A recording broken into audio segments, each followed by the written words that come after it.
chakale we ko ko panda we chakale ni ne gole timro wa we kin nei ne ku diar mo je ya tar ran ban karwa ya kan ti ko pandi we kin ko ran we ken ne de to yan wale nan ke ya bana te ti nyan ko ra wan man ken wa wa ya ji na ne ran da pana le an te pindi we chakamo ko panda nali ken we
Kuala yo, bimu aja ni tu na.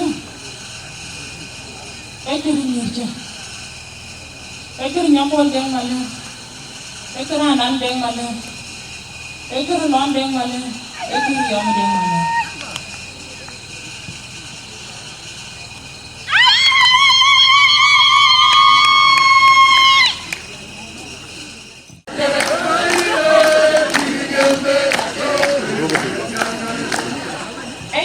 Kuala yo tu baca ya tu na. Jangan panda kan. Tu baca ya tu. Kan kesempur ni jangan panda. Tambah waktu nanti kurang berkawan wajib. Tapi awak wan wajib kudu nyalin dangwan.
Our Paul.